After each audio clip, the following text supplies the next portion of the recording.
राधे कृष्णा दोस्तों, स्वागत है आप सभी का एक और नई वीडियो में। दोस्तों, हम सभी जानते हैं कि हमारी करुणामयी सरकार श्रीमती राधा रानी और श्री कृष्ण इतने दयालु हैं कि वो अपने भक्तों को, अपने प्रियजनों को अपने आनंदमयी स्वरूप के दर्शन कराने के लिए ऐसी ऐसी लीलाएं कर देते हैं जिससे उनके भक्तगण भी अचंभे में पड़ जाते हैं। दोस्तों, श्रीमती राधा रानी और भगवान श्री कृष्ण स्वयं पर ऐसे ऐसे इल्जाम ले लेते हैं ताकि उनके भक्तजन उनके स्वरूप की दर्शन कर पाएं और भक्तजनों को उनके स्वरूप का ज्ञान हो।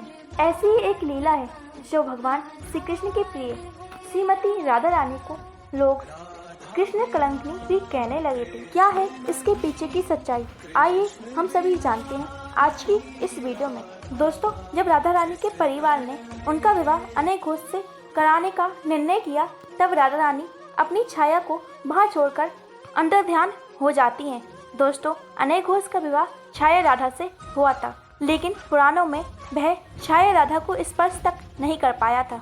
लेकिन सभी लोग छाया राधा को राधा रानी समझते थे। दोस्तों, हम सभी को पता है कि राधा रानी के विवाह के पश्चात राधा रानी ने श्री कृष्ण से मिलना नहीं छोड़ा था, क्योंकि वे दोनों एक ही हैं और श्री राधे कृष्ण को कोई अलग कर भी नहीं सकता। इसका प्रमाण जयदेव द्वारा रचित गीत गोविंदम में भी मिलता है। दोस्तों, राधा रानी के विवाह के पश्चात राधा रानी श्री कृष्ण से मिलने जा रही थी, तब बहुत से लोगों ने उन्हें ऐसा करने से रोका और यहाँ तक कि उन्हें गलत आचरण करने वाली महिला भी कहने लगे थे। तब राधा रानी ने ये बात भगवान श्री कृष्ण को बताया। तब श्री कृष्ण राधा से कहते हैं, जितना पवित्र इस संसार में कोई हो नहीं सकता, उतनी पवित्र हो तुम राधा। यही लोग तुम्हें पतिव्रता कहेंगे। मैं तुम्हें वचन देता हूँ राधे, यही लोग तुम्हारी पूजा करेंगे। श्री कृष्ण राधा से ऐसा कहकर चले जाते हैं और वे अपनी लीला शुरू करते हैं। अगले दिन भगवान श्री कृष्ण माता यशोदा से कहते हैं, माता, मेरे उदर में बहुत ज़्यादा पीड़ा हो रही है, और मूर्छित होने का अच्छा खासा अभिनय करने लगते हैं। और माता यशोदा नंद बाबा को श्री कृष्ण की सारी बातें बताती हैं। नंद बाबा बहुत से वैद्यों को बुलाते हैं, लेकिन कोई भी वैद्य श्री कृष्ण की पीड़ा को समाप्त नहीं कर पा रहा था। तब नंद बाबा स्वयं बरसाना के लिए निकले, कोई अच्छा वैद्य ढूंढने के लिए। जब बरसाना में उन्हें कोई वैद्य मिला नहीं, तब वे बरसाना से वापस आने लगते हैं। तब वे रास्ते में देखते हैं कोई एक तेजस्वी वैद्य बैठा है, जो तपस्या में लीन थे, जो बहुत ही तेजस्वी दिखाई दे रहे थे। वास्तव में वो कोई वैद्य नहीं, बल्कि स्वयं साक्षात भगवान श्री कृष्ण थे, जो अपनी राधा रानी के लिए कोई भी रूप धारण कर सकते थे। तब नंद बाबा उन्हें श्री कृष्ण के उपचार के लिए ले जाना चाहते थे, उनसे कई बार प्रार्थना कर रहे थे। तब वैद्य जी कहते हैं, श्री कृष्ण के उपचार के लिए उन्हें कोई वैद्य की आवश्यकता नहीं है, बल्कि उन्हें एक पतिव्रता नारी की आवश्यकता है, जो यमुना से पूरी तरह से छेद हुए घड़े से पानी भरकर आएगी और उस घड़े से एक भी बूंद पानी नहीं गिरना चाहिए। तब भगवान यानी वैद्य भगवान श्री कृष्ण का एक बाल लेते हैं और उससे यमुना में एक पुल बना लेते हैं। वो कहते हैं कि इस पुल पर चढ़कर कोई भी पतिव्रता नारी बिना एक बूंद फैलाए जल लेकर आएगी, मैं उसे सबसे बड़ी पतिव्रता नारी मान लूंगा और उसी के जल से ही भगवान श्री कृष्ण का पेट की पीड़ा समाप्त होगी। नंद बाबा बरसाना और आसपास के सभी गांवों से सभी स्त्रियों को बुलाते हैं, जिसमें जतिरा, कुटीरा और राधा रानी भी शामिल होती हैं। कुटीरा कहती है कि राधा रानी के लिए इससे बड़ा कोई नीच काम हो ही नहीं सकता।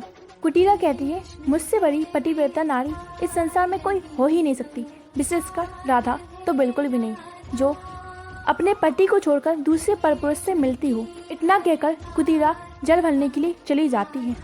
जैसे ही कुटीरा ने जल का घड़ा भरा और वह उस पुल पर चलने लगी, वैसे ही उसका घड़ा फूट जाता है, पानी समेत वह जल में गिर जाती है।